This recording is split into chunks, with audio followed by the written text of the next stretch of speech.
The morning Amara carried her single bag through the wooden door at the back of the Whitmore estate, not one person inside the house looked at her face. She had taken the bus from the city before dawn, rising at 4:30 in an apartment that had grown very quiet over the past 3 years, and that she had filled, since then, with the sounds of other things. The radio in the morning, the kettle, the particular rhythm of her own footsteps which she had come to recognize as the sound of a life that continued, regardless of what it had lost. She had pressed her uniform the night before and folded it carefully into her bag. She had learned to arrive prepared. She had learned that the first few minutes inside a new house tell you everything you will ever need to know about the people who own it, and she had learned to read those minutes the way a careful person reads a map before walking into unfamiliar territory, not to find escape routes but to understand the landscape. The Whitmore estate sat at the end of a long gravel drive that wound through 2 miles of lawn so evenly tended it looked less like nature and more like a decision. The house itself was 3 floors of pale stone, with tall windows that caught the early morning light and threw it back in long, flat planes across the drive. There were black iron gates at the front entrance and a smaller wooden door at the side, and Amara had been brought through the wooden door, which was where she expected to be brought. She noted it quietly and moved on. The housekeeper met her in the kitchen. Her name was Gloria, and she had the face of a person who had worked for important families for a very long time. Not unkind, but stripped of the kind of expressiveness that gets worn away when you spend years being useful to people who do not think of you as someone whose feelings are their concern. She was efficient. She was direct. She showed Amara through the main corridor without commentary on the marble floors, the paintings in their heavy frames, the grandfather clock at the far end of the hall that ticked steadily, unimpressed by everything that passed it. "You'll cover the East Wing rooms," Gloria said, already moving. "The main hall on event days, whatever else Mrs. Whitmore adds." Amara followed. She listened. She remembered. The family had guests arriving Friday. That gave her 3 days to learn the house before it filled. 3 days was enough. She had learned much larger houses in less time. The trick was not to look for the obvious things but for the things beneath them. Which floorboards carried weight silently. Which windows needed a second push to seat properly in their frames. Which supply closets had been arranged by someone logical, and which by someone who had simply put things where they fit. These details mattered more than the layout. The layout you could learn from a floor plan. The details you could only learn by moving through the spaces with your hands and your attention. Her room was small. It was above the garage, separated from the main house by a short covered walkway. There was a narrow bed with a good mattress, a wardrobe that was just large enough for what she owned, and a window that looked out over the east garden where 3 apple trees stood in a neat row. It was not uncomfortable. It was simply small, the way everything given to people in her position was small. The room, the salary, the space allowed for her own comfort. She had learned not to take this personally. It was not personal. It was structural. And she understood the difference. And the difference was the thing that kept her from spending energy, where energy would not change anything. She unpacked in under 10 minutes. She had learned to travel light. By 9 o'clock she was at work in the East Wing. There were 5 guest rooms, each one larger than her entire apartment back in the city. She moved through them in order, checking the linens that had already been made up, running her hand along the windowsills to test for what the previous cleaning pass had missed, noting the things that would need attention before Friday. A curtain rod whose bracket was slightly loose on the left, a bathroom tile with a hairline crack at the grout edge that had not been addressed, a bedside lamp whose shade sat at a permanent half-degree tilt because someone had replaced the bulb without seating the heart bracket correctly. Small things. She fixed the ones she could fix immediately and made a list of the ones she could not. She was thorough because thoroughness was her habit, and because she had learned, very early, that doing work well was the one form of dignity that no one could argue with. Her mother had taught her that. Her mother, who had worked double shifts at a hotel laundry in Queens for 11 years, had said once, sitting at the kitchen table at 7 in the evening with her hands wrapped around a cup of tea that had gone cold before she got to drink it, "You don't have to love where you are, Amara. You just have to be good at it. Goodness is yours. Nobody can take that." Amara had been 22 when her mother said that. She had been 24 when her mother died. She was 27 now, and she was very good at her work. By midday she had memorized the East Wing. She could have navigated it with her eyes closed, which was sometimes useful in the early mornings before the household was fully awake.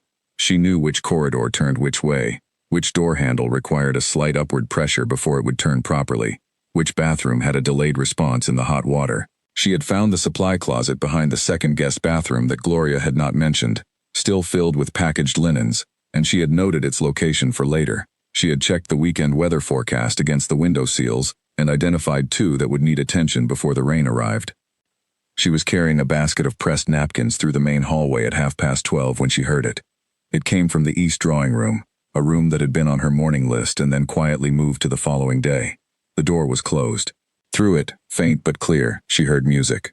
Not recorded music, live music, made by something physical, something with mass and resonance and the particular warmth that reproduced sound never quite achieves. She stopped walking. She had not decided to stop. She simply stopped, the basket balanced in both hands, and she listened. A piano. She knew the sound immediately, the way you know a voice you have not heard in a very long time, before recognition fully forms, before you can explain the knowing. The playing was careful and exploratory, moving through a short passage, pausing, repeating it differently, searching for something, then going quiet. She stood there for 4 seconds. Then she heard footsteps on the upper landing, and she moved on. She did not look back at the drawing room door. She walked to the dining room, set the napkins on the sideboard, and began arranging them. But something had shifted inside her in the hallway, a small, quiet movement, like a drawer sliding open in a room she had been keeping locked. She did not examine it. She closed it carefully and returned to what she was doing. That afternoon, passing the drawing room again, the door had been left ajar by a few inches. She did not go in. She did not push it wider. She simply paused at the narrow gap and looked through. The piano was covered by a silk cloth the color of pale gold, reaching nearly to the floor. The room beyond it was formal and still. Dark green velvet on the sofa, 2 armchairs flanking a marble fireplace, afternoon light coming through the tall windows in clean rectangles across the floor. The piano itself was enormous beneath its cloth, a grand instrument, the kind that does not belong to any single person but to the air around it, to the space the sound needs to become itself. She looked at it for 3 seconds, then she moved on. Dinner that evening was set for 3 but served for 2. Mrs. Whitmore sat at the head of the table, 61 years old, with the posture of a woman who had been watched her entire life and had long since made her peace with that fact. Her daughter Lydia sat across from her, speaking in short declarative sentences that arrived in conversation like small corrections. The third chair was set but empty. "Julian is delayed," Mrs. Whitmore said, to no one in particular, the way one announces a fact to a room. "He's always delayed," Lydia said, in the way that people say something they have said many times before. Amara brought the first course. She refilled the water glasses. She cleared and replaced and moved around the table with the precision and quietness of someone who has made her own presence into a kind of professional art form, visible enough to be useful, invisible enough to allow the room to function as though she were not in it. Lydia spoke on her phone for part of the meal. Mrs. Whitmore ate steadily, her posture unchanged, saying nothing further about Julian or about anything else. When Amara brought the second course, Mrs. Whitmore glanced at her.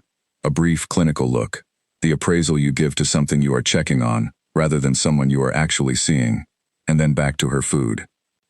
Amara collected the empty dishes and returned to the kitchen. Gloria was at the sink. They worked alongside each other in the easy silence of 2 people who both understand that the work is the point, and does not require commentary. Amara dried and put away. She was good at this too, at the quiet competence of shared labor, at not needing to fill silence with herself. At 9:30, she climbed the stairs to her room above the garage. She sat on the edge of the bed in the half-dark and looked at her hands. It was a habit she had, in quiet moments, when the day's work was behind her, this simple act of returning to herself by looking at the most familiar part of her body. Her hands were steady. They were always steady. They had been trained to steadiness, and she was grateful for that training even now, when the thing she had trained them for was far away. She thought about the piano under its gold cloth. She thought about the passage she had heard through the door, someone working slowly through a phrase, not performing it but searching it, the way a person searches for the right word when they know the feeling but have not yet found its name. She did not follow the thought further. She turned off the light. Outside, the estate settled into its night sounds, wind through the apple trees, the far creak of the old house adjusting to the cooler air, the grandfather clock marking the quarter hours.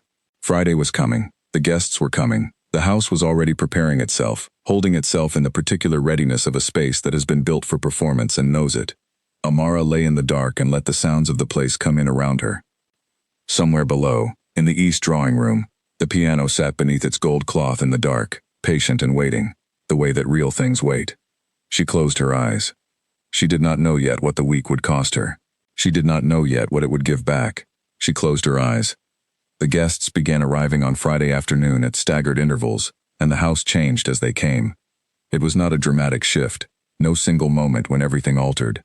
It was more like a tide coming in, gradual, constant, and by the time you noticed the transformation, it had already been happening for a while. Amara had been on duty since 6 in the morning. She had pressed and hung 12 sets of guest room curtains before breakfast. She had gone over the East Wing rooms a final time, checking every detail against the standard she had set herself in the 3 days prior. The lampshade that still tilted, corrected, the loose curtain rod bracket, fixed with a small screwdriver from the supply closet, the hairline grout crack, concealed with careful application of a white sealant pen she had bought from a hardware store on her afternoon off. She had overseen the floral delivery with Gloria, arranged 24 wine bottles on the preparation table in the cellar anteroom, and ironed enough napkins that she had stopped counting somewhere around 40. By the time the first car appeared on the gravel drive, she was stationed in the main hallway, uniformed and ready, her face composed into the expression she had learned to wear in houses like this one, pleasant, attentive, revealing nothing about her internal state, which was entirely her own business. The Hargroves arrived first. Paul Hargrove was a man who moved through spaces with the ease of someone who expected them to accommodate him, which they always had, and probably always would. He had the handshake of a man who believed handshakes communicated character, and he used it on anyone within reach. His wife Caroline was thin and dressed with the careful precision of someone who considered appearance a competitive field, and she looked at the Whitmore estate with the particular expression of a person examining something they are quietly comparing their own possessions to. Behind them came Jeffrey Crane, who introduced himself to everyone including Amara with equal enthusiasm, pumping her hand and saying he was delighted to be here, absolutely delighted, in the way that people sometimes use warmth as a form of armor that keeps them from having to look directly at anything. After him, Diana Worth arrived alone in a dark car, stepped out with a settled self-possession that did not require anyone to notice it, and spent her first 15 minutes of arrival moving through the downstairs rooms, slowly and quietly, her hands clasped behind her back, looking at the paintings and the furniture with the careful attention of someone deciding what they were worth. Amara took coats. She directed luggage to the appropriate rooms. She appeared at the right moment with water for one guest, a different towel for another, the answer to a question about dinner timing that no one had specifically asked her but that she had heard being quietly wondered aloud. She moved through the assembling gathering the way water moves around stone, present, purposeful, and rarely remarked upon. This was the art of it. She had understood this early in her working life. The goal was not invisibility, which was an impossible standard, and one that made you look evasive when you reached for it. The goal was a precise and particular kind of presence, available without intruding, efficient without appearing rushed, pleasant without being familiar. It was a performance in every meaningful sense of the word, one that required sustained skill and sustained attention and sustained management of herself, and one that would never once be acknowledged as a performance by any of the people she performed it for. She had decided long ago not to mind this. Julian Whitmore arrived at 3 o'clock. He drove himself, which no one had expected. He carried his own bag through the front door, which was also unexpected, and which produced a brief flicker of uncertainty in Gloria, who had been positioned to receive bags at the front entrance, and suddenly found there were no bags to receive. He was tall and had the kind of quietness that was not shyness. It was a deliberate economy, the manner of a person who had made a careful decision about how much of himself to give to any room he entered, and who had settled on a smaller amount than most people around him tended to choose. He greeted his mother with warmth that was genuine without being performed. He acknowledged Lydia with a brief nod that contained what felt like an entire unresolved history. He handed Amara his coat when she offered to take it, and he thanked her directly and specifically, not the generalized, automatic thank you that people offer to the air when someone does something for them, but an actual acknowledgement, brief and human, directed at her rather than at the action. She noted it. She did not make too much of it. She moved on. The hours between Julian's arrival and dinner moved with the quiet tension of an afternoon gathering towards something it could not yet name.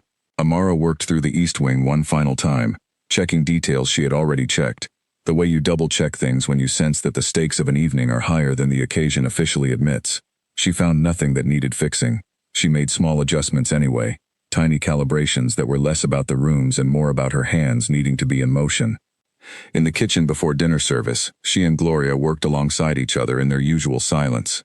At one point, Gloria looked at her briefly and said, without preamble, "The family has money, but the son has manners. It doesn't always come together like that." She returned to the sink before Amara could respond, which was fine, because it was not the kind of observation that required a response. It was simply one person saying a true thing to another person, who had been paying close enough attention to understand it. The evening began. Drinks at 7 in the main salon. Dinner at 8:30 in the formal dining room, with the full setting and candles and the particular kind of conversation that happens when people who have known each other's categories for years gather together and talk fluently about everything except themselves. Amara served the courses. She cleared plates. She refilled glasses. She existed in the room the way certain objects exist in a room, chosen for their quality, arranged with care, not discussed. Caroline Hargrove asked her to bring a particular brand of sparkling water from the kitchen, and when Amara returned and set the bottle beside her, Caroline was mid-sentence to the person on her right and reached for the bottle without looking up, without breaking her sentence, without any acknowledgement that a person had just done something for her. Amara stepped back. This happened many times every day in houses like this one. Her expression did not change. Jeffrey Crane called her Miss 5 times across the evening, which was more times than he used anyone else's name, but which was not, she understood, intended unkindly. He was the kind of person who simply did not have the habit of learning names for people he did not expect to encounter again, and who had arranged this limitation inside himself as a form of democratic generality rather than as what it actually was. On his 5th use of Miss, he also said, pleasantly and with apparent sincerity, "You people really keep a place like this running, don't you?" Amara agreed and moved on, because disagreeing was not an option available to her in this room, and because she had used up a great deal of energy, over the years, on situations that did not change when she pushed against them. Diana Worth was the one who watched. She was watching during dinner, not obviously, not in a way that anyone nearby would have necessarily noticed, but with the steady peripheral awareness of a person filing information about everything in her immediate environment. She watched Amara 3 times across the meal, once when Amara was pouring from a particular bottle, once when she was reaching to clear a glass, and once when Amara caught the shift of Diana's attention and did not react to it. Diana looked away each time without any alteration in her expression. She was simply cataloging. Amara was in the catalog.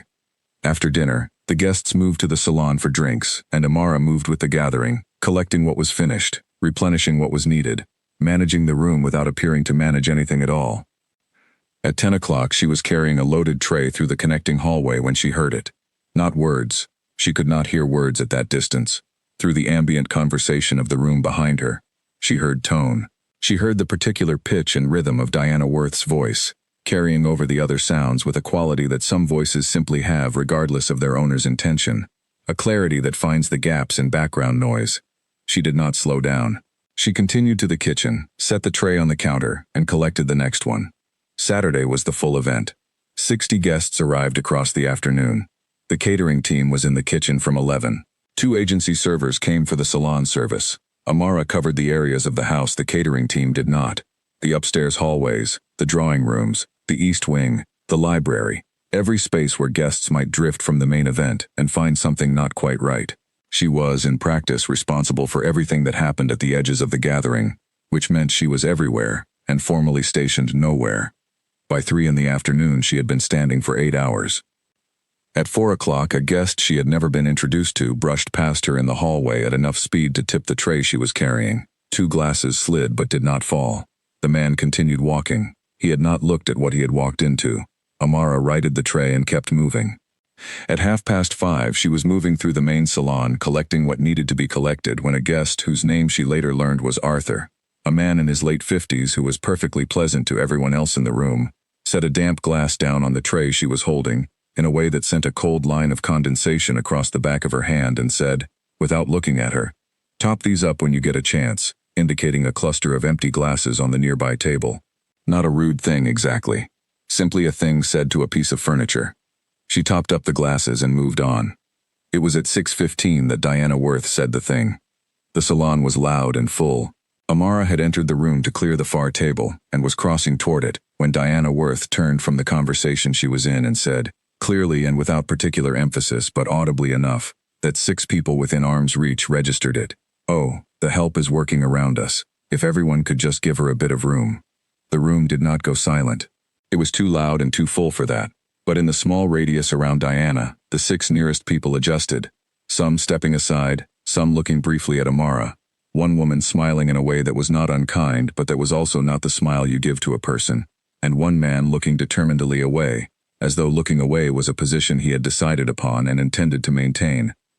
Julian Whitmore was at the edge of that group. He looked at Amara. She was already moving. She had not slowed. She had not paused. She was crossing the room with the same even pace she had carried all evening. But their eyes met for less than 3 seconds, and in that brief exchange she saw in his face something that was not comfortable and was not performed. The specific discomfort of a person who has just witnessed something and failed to respond to it, and who is fully aware of both of those facts in the same instant. She looked away first. She did not need anything from him. She collected the glasses from the far table and walked to the kitchen. In the kitchen, she set the tray on the counter. She stood with both hands flat on the cool surface of the work counter, and she breathed 4 times. The kitchen was warm and bright, and smelled of food and clean surfaces, and the particular ordinariness of a working space, and she was grateful for it because it was real, and it was not the salon, and nobody in it was watching her. 4 breaths. She picked up the next tray. At 8:30 she found herself in the east hallway, between assignments, in the particular gap that sometimes opens in the middle of a long event when everything is briefly moving, without needing her in any specific place.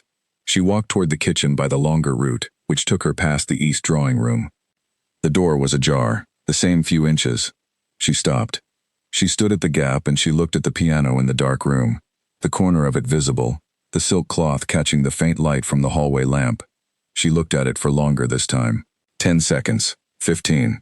Something in her face changed. Not dramatically. It was the kind of change that happens when a decision has been made that you have been putting off.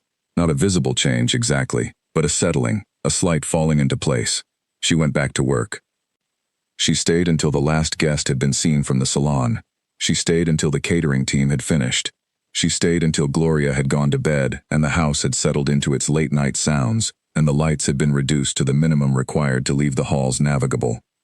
She stayed until she was alone. Later, returning from the kitchen on a second pass through the hallway, she noticed that the east drawing room door had drifted closed again. She did not stop. She walked past it the way you walk past something you have decided not to examine, which requires a particular kind of attention to maintain, and which is not the same as not noticing.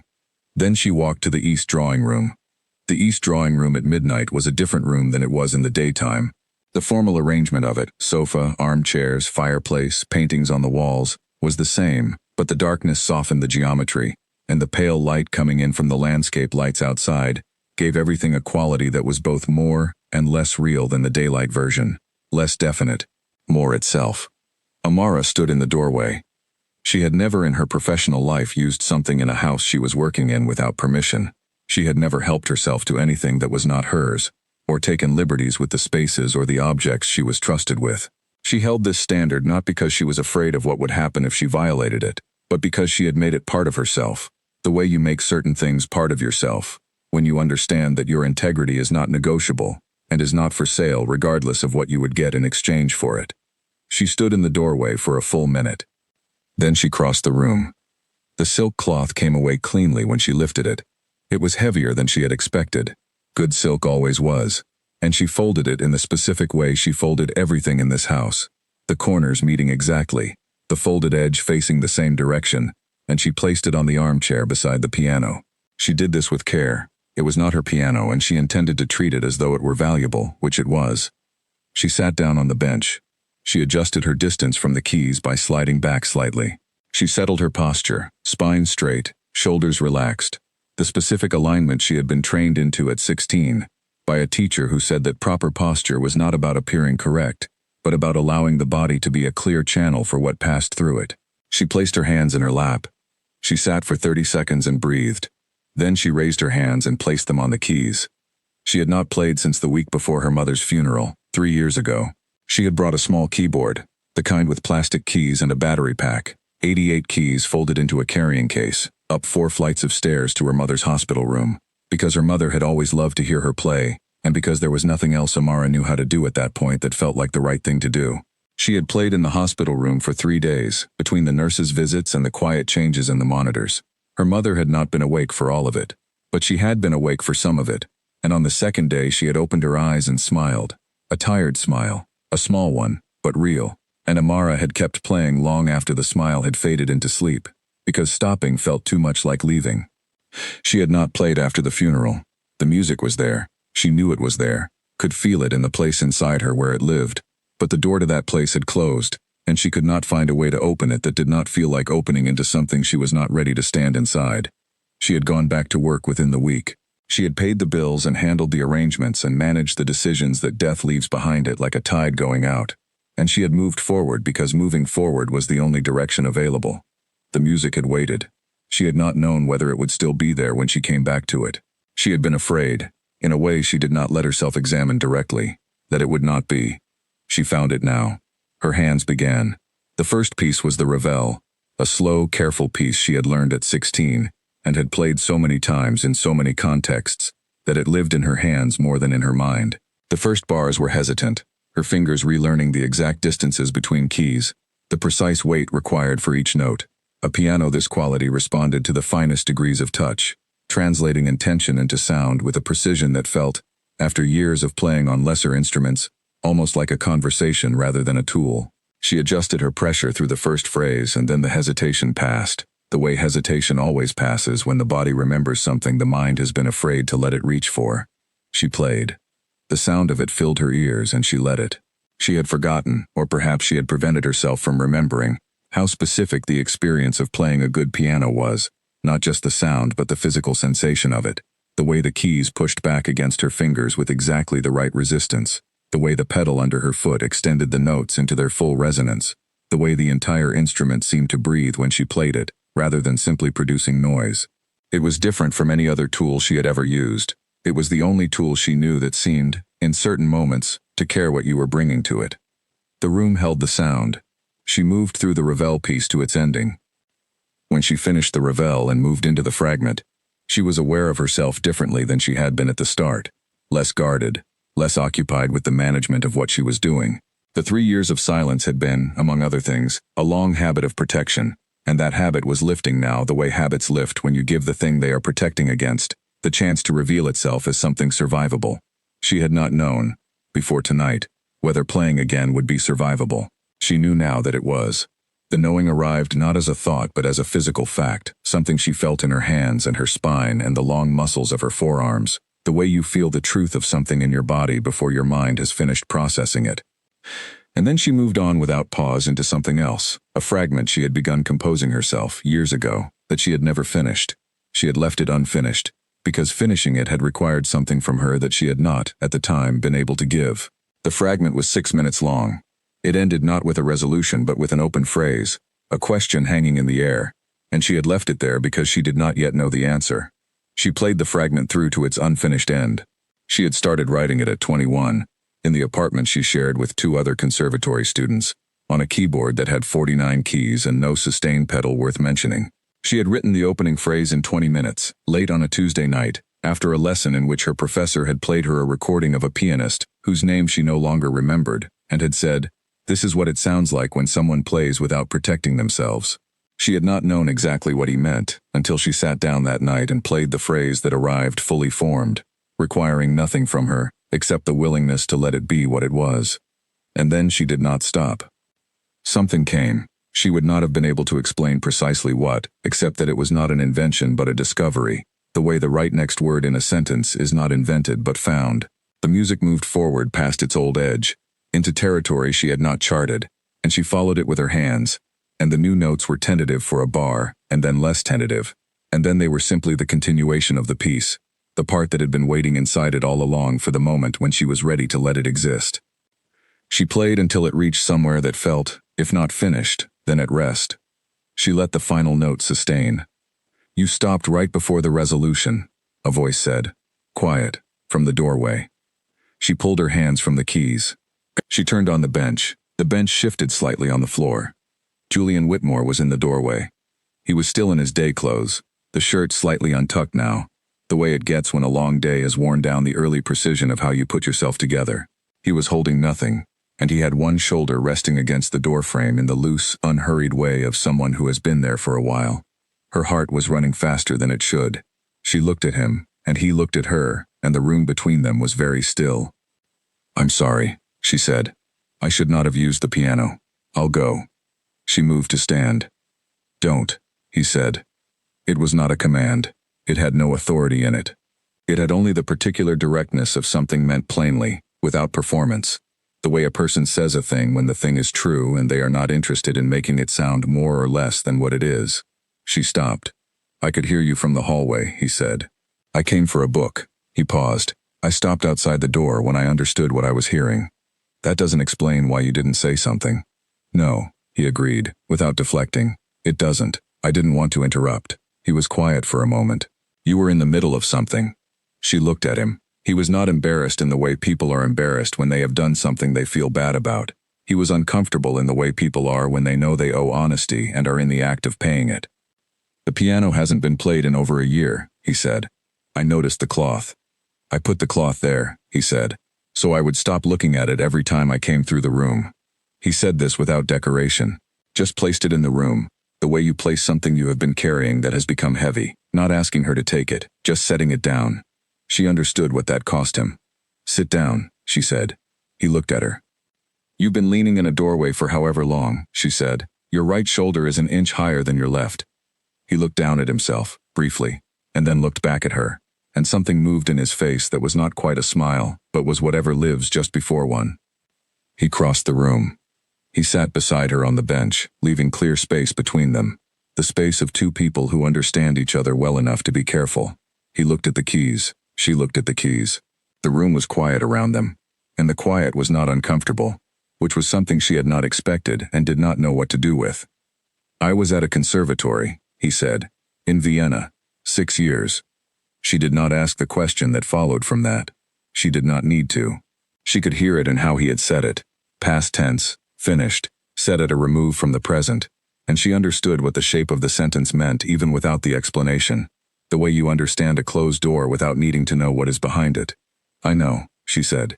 I could tell when I heard you playing yesterday afternoon. You heard that. Through the door, I was carrying napkins. He was quiet for a moment. I didn't know anyone was in the hall. Most people don't, she said. They sat for a while in the dark, the covered silk cloth folded on the armchair, the piano open before them. What was the piece you were playing? He asked. The last part. The part that went past where the rest had been. Something I began a long time ago, she said. I never finished it. You finished it tonight. She thought about that honestly. I don't know if it's finished. I just reached a place where stopping felt true. That might be what finishing always is, he said. He raised his hands and placed them on the keys. His posture changed when he did, the slight straightening, the settling into an older alignment, the way a body remembers something it was built around. He played a chord, then another, feeling into the harmonic space her last notes had left open, answering it. She heard what he was asking. She put her hands beside his. They played the Schubert Fantasia, a four-hand piece, composed specifically to require two players, impossible for one, built so that each voice is necessary and neither is sufficient without the other. She took the upper voice. He took the bass foundation. The piece asked each player to trust the other completely, to leave space at the right moment and fill space at the right moment, to listen not just to what you were playing but to what the other person was making and what the two things were building between them. They did not discuss any of this. They found it in the first few bars, the way musicians always find the balance of a shared piece, by playing and listening and adjusting, giving and taking in real time, until what was happening between them had its own momentum and no longer required decision. By the third minute they had it. The piece built through its middle section, the two voices leaning toward each other and then away, the way two people in a real conversation sometimes close the distance and then give each other room, and the effect of this, the leaning and the giving of room, was something that she recognized as musical intelligence in him, the ability to listen to what someone else was making, and respond to it honestly, rather than simply waiting for your turn. She had not played with many people who had this quality. It was rarer than technique. It was the thing technique was supposed to be in service of, and most people stopped at the technique. The music went on, and Amara went into it, and inside it there was no salon and no spilled water and no voice carrying over other voices in a room full of people who looked away. Inside the music there was only the sound being made and the sound being heard, and the precise, demanding space between those two things, which was where everything real lived. She played, she thought, playing, about all the years she had kept this room inside her sealed. Not to preserve it. She had not been doing it intentionally, the way you preserve something you value. She had sealed it, because opening it would have required more of her than she had, in the years after her mother died, been able to give. The work had taken everything. The grief had taken the rest. Music had needed a third thing from her, a willingness to be open, to not protect herself, to play without the armor that the rest of her life required, and that third thing had not been available. It was available now.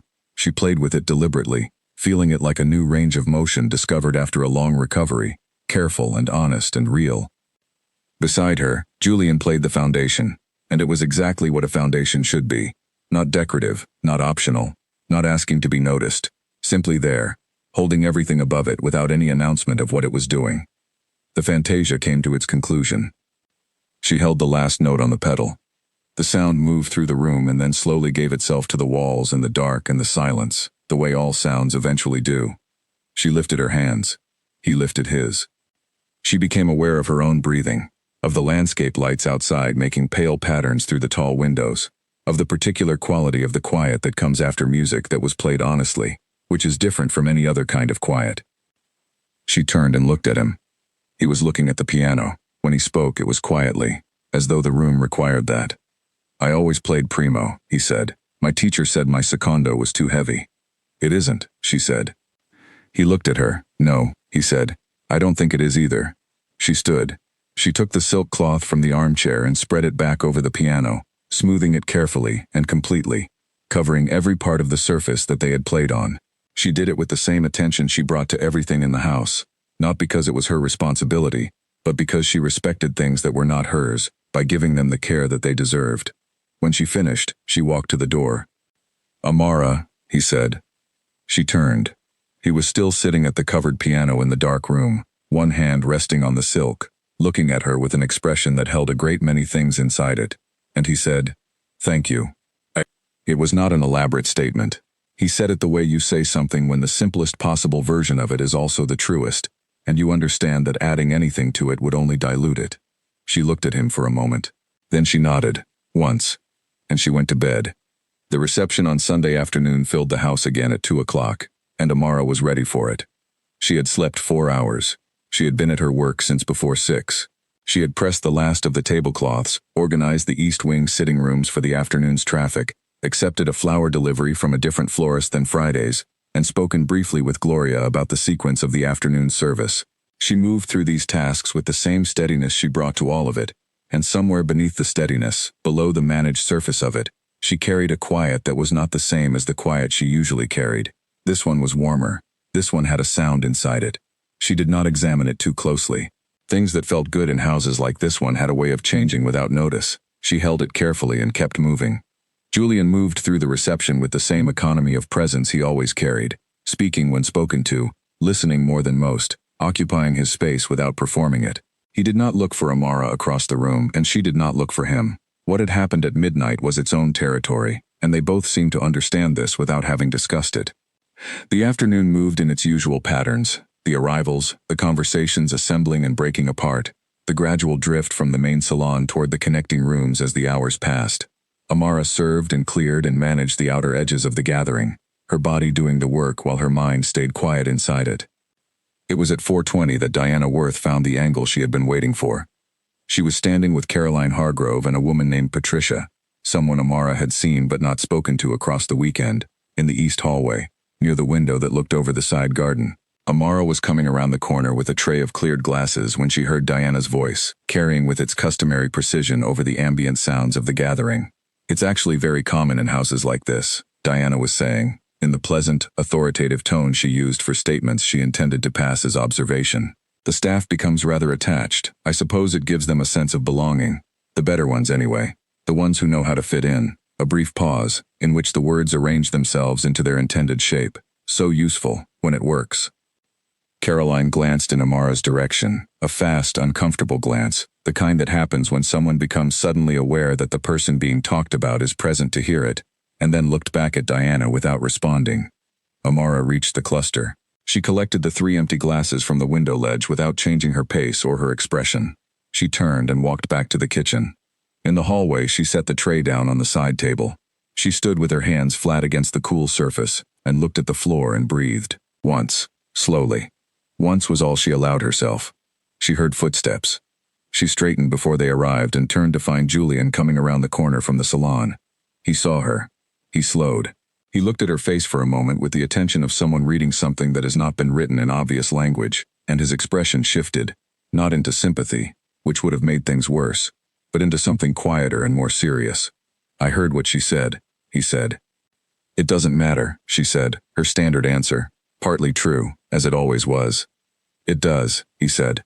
He was quiet for a moment, and in that moment he was not composing himself but locating himself, finding the accurate thing rather than the easy thing. Last night in the salon, I was standing right there, and I said nothing. He held her eyes steadily. That was wrong. I knew it when it happened. I'm telling you now because I think you deserve to hear that acknowledged, and because I should have said it sooner. She looked at him carefully. She was reading the distance between what he was saying and what he meant, looking for the gap that often existed in conversations like this between genuine feeling and performed decency. She did not find a gap. Why tell me now? She asked, not unkindly, plainly, because she was a plain person. Because you deserve to hear it, he said, and because I am someone who did not say it when it would have meant more, and the least I can do is not pretend that didn't happen. She held his gaze for a long moment. All right, she said. He nodded. He turned and went back to the salon. She picked up her tray and followed him. At 4:20, the guests had begun their afternoon drift. The connecting rooms were filling with clusters of people seeking fresher conversations or quieter corners, and doors that had been held closed through the main reception were now drifted open by the movement of the gathering. Amara was passing through the library when she heard the first voices from the east drawing room, guests who had wandered in, drawn by the size of the room or the quality of the afternoon light through its tall windows. A moment later she heard a single piano key struck, someone testing it, the way people touch things they are not supposed to touch when they believe no one is keeping score. She appeared in the library doorway. Julian was at the far end of the hallway, looking back toward her with an expression that contained a question. She set her tray on the library table. She walked past him toward the drawing room, and he fell into step behind her. She pushed the drawing room door fully open. 9 guests had gathered in the room. Most were standing, drinks still in hand, in the loose conversational posture of people who have found a new setting for an ongoing conversation. The piano sat against the far wall, and a man she knew only as Arthur had lifted the corner of the silk cloth back from the keyboard and was displaying the keys to the woman beside him, with the comfortable authority of a person exhibiting something he does not own. Everyone turned when the door opened. Diana Worth was among them. She looked at Amara first, then at Julian, who had come in behind her, and her expression cycled through several things in quick succession before settling into careful watchfulness. Amara crossed the room. She lifted the silk cloth completely from the piano, the full cloth, and she folded it. Exactly, the corners meeting, the fold facing the same direction, and she placed it on the armchair with the same care she had given it at midnight, in the dark, when no one was watching. She sat down at the bench. She heard Julian cross the room behind her. She heard him sit beside her on the bench without hesitation, without announcing anything, simply sitting, because that was where he was going to be. The room was very quiet. She looked at the keys. Julian looked at the keys. Ready? He said, only to her, quietly. Yes, she said. She placed her hands on the keys. His hands came down beside hers. They began.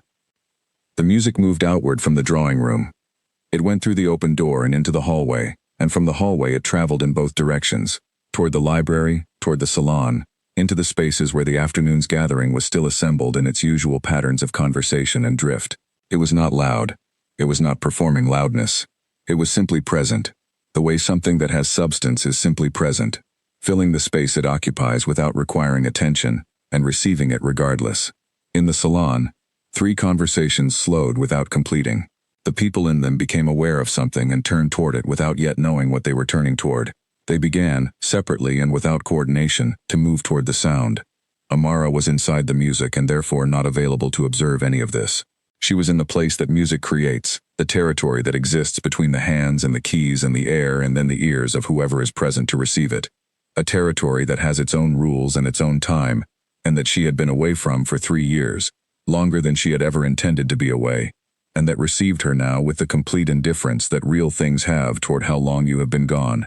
The music did not punish the absence. It simply continued from where it had been left. Julian's secondo was exactly what it had been at midnight, steady and fundamental, and asking for nothing above itself, the ground that let everything built on it stand without needing to claim credit for the standing. She felt it beneath her playing the way you feel solid earth beneath your feet when you have been on uncertain terrain, and the reliability of it let her play freely, without holding back any portion of her attention for the work of self-support. She played freely. The fantasia moved through its opening and into its development, the two voices trading phrases, each completing what the other left open, building something neither could have made alone. From the edges of her awareness she registered the room filling. The ambient murmur of the gathering was gone.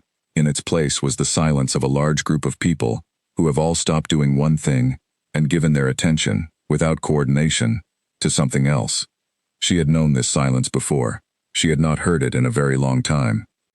Diana Worth was standing near the fireplace. From the edges of her vision, Amara registered that Diana's posture had changed, the careful, assembled quality of it disrupted. What was showing through the disruption was not hostile and not warm. It was the expression of a person whose settled conclusion has been revised by evidence she did not anticipate. Mrs. Whitmore stood in the doorway, still and slightly separate from the gathered audience, her face, the face of someone seeing two things at once. The fantasia moved toward its ending. Amara felt the conclusion coming with the sureness that comes from knowing a piece in your body, not as something arriving from outside but as something unfolding from within, the shape of it always having been there, always going to arrive exactly here, the resolution built into the beginning, and present in every bar between. Her hands moved to meet it. Julian's hands moved beneath hers to hold it and complete it. The last chord landed. She held the pedal down. The sound spread through the east drawing room, through the open door, through the hallway beyond, and then it began to thin, the way sounds thin when they reach open space, and then it was gone. What was left was silence.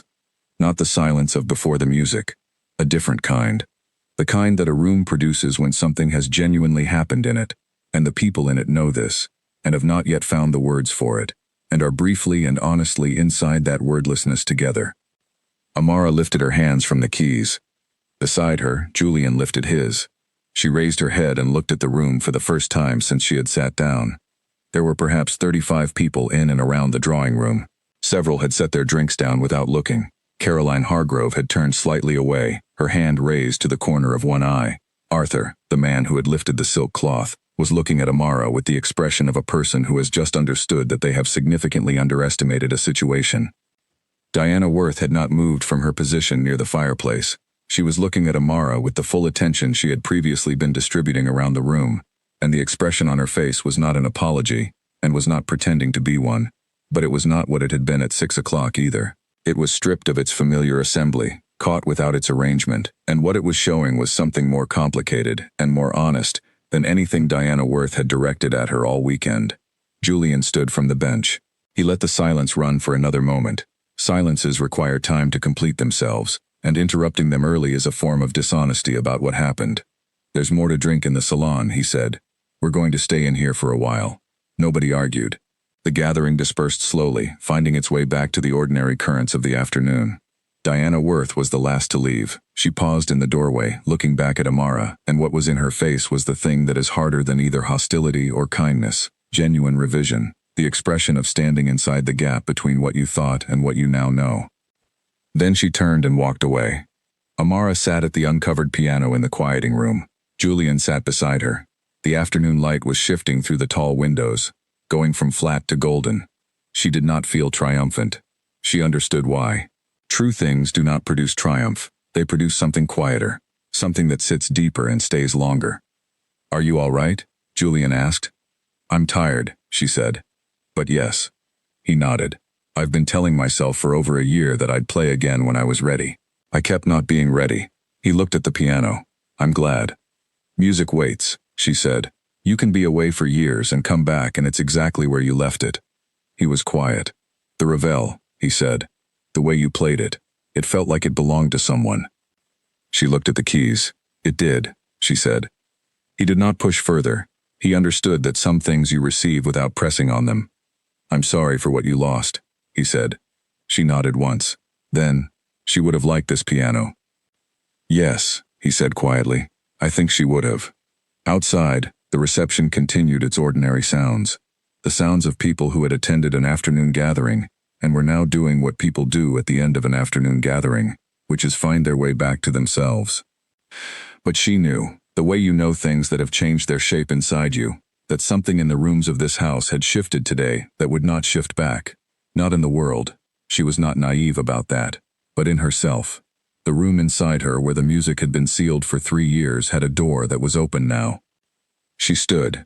She smoothed the front of her uniform. She looked at Julian, who looked back at her, with the particular steadiness of someone who has decided to be present for whatever comes next. "I'll be up at 5:45, she said. "I know," he said. She walked to the door. She did not cover the piano. The morning after the guests departed, Amara rose before the alarm she had set, dressed in the dark, and went downstairs to begin the work of restoring the house to itself. It was a particular kind of labor, the undoing of a large event, the systematic collection of what had been scattered, the cleaning of what had been used, the returning of spaces to the specific readiness that preceded their last occupation. She knew this work the way she knew most work, through the long practice of it, through the accumulated knowledge of how to move through it efficiently, and through the deep satisfaction that came not from what it signified but from what it was. Gloria was already in the kitchen, as Amara had expected. They exchanged a few practical sentences about the order of the rooms and then began. Amara took the east wing. She moved through the guest rooms in sequence, and the rooms came back to themselves under her hands. Beds remade, surfaces cleared and cleaned, the small residue of occupied spaces removed and replaced with the clean impersonality of prepared ones. She did the work without thinking about the previous night, in the particular sense of dwelling on it, though the previous night was present in the background of her mind, the way a significant conversation remains present after it ends, not demanding to be examined but available to be returned to.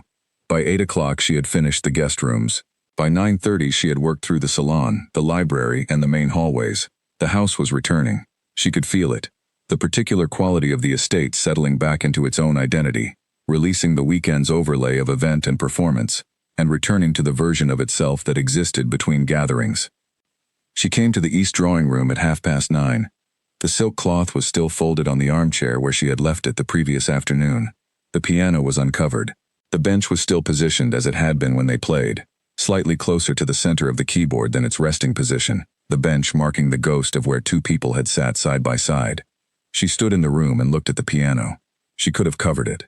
It was not a decision that required permission. Her job was to return things to the state they were kept in, and the piano's kept state had included the cloth. She could have replaced it and moved on.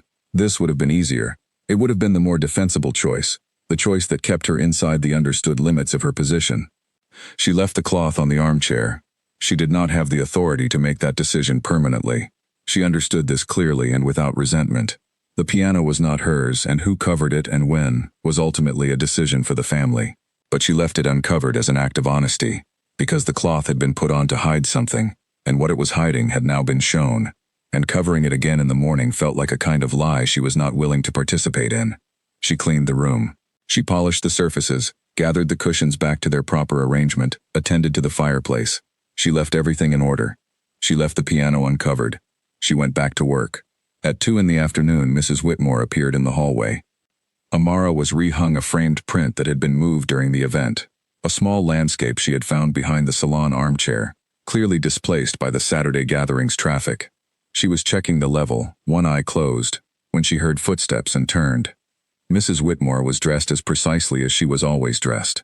She walked with her characteristic deliberate posture, and she stopped a few feet from Amara and stood with her hands folded in front of her, and she looked at Amara with an expression that was more open than Amara had seen on her before, less fully composed, as though the weekend had moved something in the careful arrangement of it, and the arrangement had not yet been fully reassembled. "What you played yesterday afternoon," she said, "you and Julian." "Yes," Amara said. Mrs. Whitmore was quiet for a moment, in the way of someone who has decided to say something specific and is taking the care to say it correctly. "I was not aware of your musical background," she said. "I didn't mention it," Amara said. "It wasn't relevant to the position." "Julian told me this morning," Mrs. Whitmore said. "The conservatory, the scholarship, the circumstances of your withdrawal." She paused. "That represents a significant sacrifice of a significant career." Amara met her eyes steadily. "It was the right decision given what was in front of me," she said. "My mother needed consistent care, and consistent care required consistent income. The two things were not compatible with conservatory study." Mrs. Whitmore was quiet for a moment. Something moved through her expression. Not sympathy exactly, not the performed warmth of someone who wants to appear empathetic, but the small, unguarded note of a person who recognizes something from the inside rather than the outside. "No," she said quietly. "They rarely are." She looked at Amara steadily. "I would like to make a proposal," she said. Amara waited.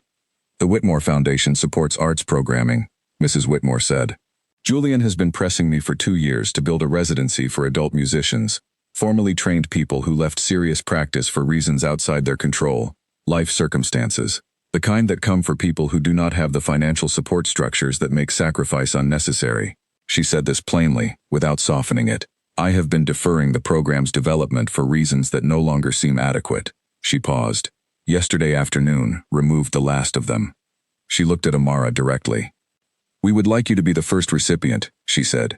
The residency would provide formal study support, access to our performance program and instrument library, and residential arrangements appropriate to the residency, not the room above the garage. Amara was very still inside. She let the stillness be there without forcing it in any direction. That is a significant offer, she said. It is an accurate one, Mrs. Whitmore said, with a precision that was almost but not quite dry. Julian was very specific about that. Nothing decorative, he said. She paused, and what was in her expression was something she did not often show, which was that her son had said something she recognized as true, and that the recognition was not entirely comfortable. He said that what you need is what you are owed, and not to dress it up as a gift. Amara looked at her for a long moment. She thought about her mother, about the kitchen table and the cold cup of tea, and the words that had stayed inside her for 5 years without losing their precision. Goodness is yours, nobody can take that. She thought about the room inside her where the music had lived in the dark for 3 years, and the open door and the light coming through it. She thought about what she was being offered and what she was being asked to be in order to receive it. She had always known the difference between gratitude and dignity. She had always known that the two things were not the same, and that accepting one did not require surrendering the other. I have conditions, she said. Mrs. Whitmore's expression registered something brief, surprise, and then, almost immediately afterward, something that was more like recognition. Tell me, she said. The residency must be genuinely open to other recipients in subsequent years, Amara said. Not a single gesture toward the appearance of a program, with real criteria and real structure, that can be found and applied to by people who need it, and will only apply if they believe it is real. Agreed, Mrs. Whitmore said. That was Julian's view as well. We would be building a program, not performing one. The language of the announcement has to be honest, Amara said. People in my situation, people who left formal training because they had to, not because they chose to, do not apply for things that sound too good to be true. The announcement has to say clearly who it is for and what it actually provides, without softening the description or making the criteria seem more difficult than they are. Julian will draft the language, Mrs. Whitmore said. He's more precise at that kind of honesty than I am. A pause, and something in her voice shifted slightly. He's more precise at several things than I have fully acknowledged. She said this to a point slightly above and to the right of Amara's shoulder, the angle from which you say something that is partly about yourself, when you are not yet ready to direct it fully at the person you are talking to. Amara did not fill the space that followed. She simply held it. You'll hear from the foundation formally within the week, Mrs. Whitmore said, reassembling herself into her usual posture with the slight deliberateness of someone who has briefly shown more than they intended, and is now returning to their known form. She paused. In the meantime, the drawing room is available to you. The piano does not need to be covered. She turned and walked back down the hallway. Amara watched her go. She stood in the hall for a long time after Mrs. Whitmore had disappeared around the far corner, the framed print still slightly off-center on the wall behind her, the house quiet and wide around her. The afternoon light came in through the east windows at its low, late-afternoon angle, laying long rectangles across the marble floor, reaching almost to her feet. She reached up and straightened the picture. She checked the level carefully, adjusted a fraction to the left, checked again, straight. She went back to work. 3 months later, the Whitmore Foundation announced its returning artist residency program. The announcement was precise, specific about who it was for, honest about what it provided, free of the performative warmth that makes programs like it seem designed for the people announcing them. 11 people applied in the first month. The selection committee included 3 musicians, a trustee, and Mrs. Whitmore, who chaired it with the same deliberate precision she brought to everything and who, the musicians noted privately, knew considerably more about serious music than any of them had expected. Amara was reviewed first, because she had applied first and Julian had insisted that order be honored. The committee's conversation was formal and specific and took 45 minutes. The decision was unanimous. The offer was made formally. It was accepted formally. There was no ceremony, which was how Amara had wanted it. Ceremony was for things that were gifts. This was not a gift. This was a door that had been opened that should have been opened before now, and she walked through it with the composure of someone who has been waiting for it, without letting the waiting make her bitter. She moved from the room above the garage into an apartment in the city. 2 rooms, a kitchen, a window that looked over a street full of ordinary life. People going to work and coming home and carrying groceries and doing the quiet things that happen between the larger events of a life. She had not lived inside that kind of ordinariness for several years, not as a participant rather than a passerby, and the return to it was, in its quiet way, significant. The foundation arranged access to a practice studio. She went there at 7 in the morning 5 days a week, through autumn and then winter, and she played. She began where she was, not where she had been at 23, but not nothing either, and worked forward from there with the patient attention that is the only honest way to rebuild something that has been away from you for a long time. The muscles relearned their precision, the instincts came back in waves, some things returned as though they had never left, others had to be rebuilt bar by bar. She did not rush it, she was done rushing things that required time. In the spring, the foundation held its inaugural public concert, a modest event in a mid-sized hall with good acoustics, an audience of 250 people, a program built around 6 returning musicians. It was advertised as a concert, which is what it was. Amara was the second performer on the program. She played 3 pieces. The first was the Revel, the piece that had lived in her hands through all the years of her absence from music, that had been the first thing she had played in the dark of the drawing room, that had come back to her like a voice she had not realized she was afraid had left. She played it the way she always played it, with more feeling than her teacher had thought was correct, which she had always considered the highest praise available. The second piece was a short work by a composer she had loved at 18, before the conservatory, before everything. A piece that had nothing to do with any of the events of the preceding years, and that she played simply because she loved it, which is the only honest reason to play anything. The third piece was the one she had written. She had finished it, properly finished it, not just reached a resting place but arrived at a true ending, the kind that closes a door gently rather than slamming it. She had worked on it through the winter, finding the ending that had come to her in the dark at midnight, and making it as precise and honest as she could make it, working backward from the ending, to ensure that every bar before it earned it. When she was satisfied, not perfect, she was never satisfied with perfect, she was satisfied with true. She wrote it out on manuscript paper in her careful handwriting, and gave it a title. She had not told anyone what the title was. It was printed in the program which she had approved, but she had not discussed it. Goodness is yours. She sat at the piano in the concert hall and she placed her hands on the keys, and she played the piece from its beginning to the ending she had found. When she finished, the silence lasted for 4 full seconds. She counted them. Musicians count silences the way other people count heartbeats, feeling for the rhythm of them, feeling whether they are empty or full. These were full. Then the applause came, and it came from 250 people at once, and it was real, which is the only thing applause can be before it means anything. She sat at the piano and let it come. She did not perform humility or surprise or gratitude. She sat and she felt it, the weight of it, the warmth of it, the particular and unrepeatable experience of something you made being received by people who cannot know what it cost, who only know what it gave them, and who are offering back what they can. Julian was in the 3rd row. She had not specifically looked for him. She found him in the way you find things that matter to you when they are present, not by searching but by the particular quality of attention that organizes the world around them. He was applauding with his hands, steadily, without excess. He was looking at her with the same directness he had brought to every significant moment in the past months. Not performing anything, not making a statement, simply being present to the thing that was happening, and making sure that she knew he was there for it. She looked at him for a moment. He held the look steadily. She turned back to the keys.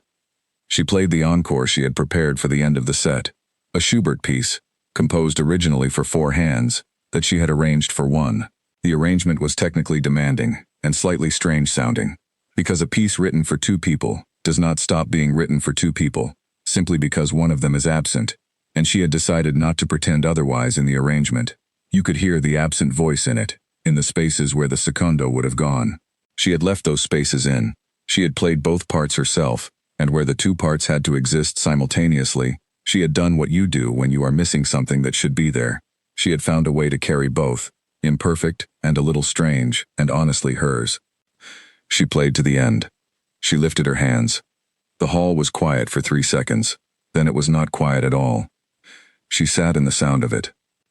She sat for a long time in the particular peace of someone who has come back to the thing that was always most centrally theirs, and who knows this, not with ease, not with the uncomplicated happiness of someone for whom the return cost nothing, but with the deeper and more durable knowledge of a person who understands the cost precisely, who paid it without being broken by it, and who is sitting now in the sound of what they made on the other side. The music had waited for her.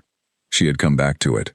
And the room inside her where the music lived, the room that had been sealed for 3 years, the room that had a door that was open now and light coming through it, that room was hers. It had always been hers. Nobody had ever had the power to take it. Her mother had told her that at a kitchen table at 7 in the evening with a cup of tea gone cold. She had been right. She was always right.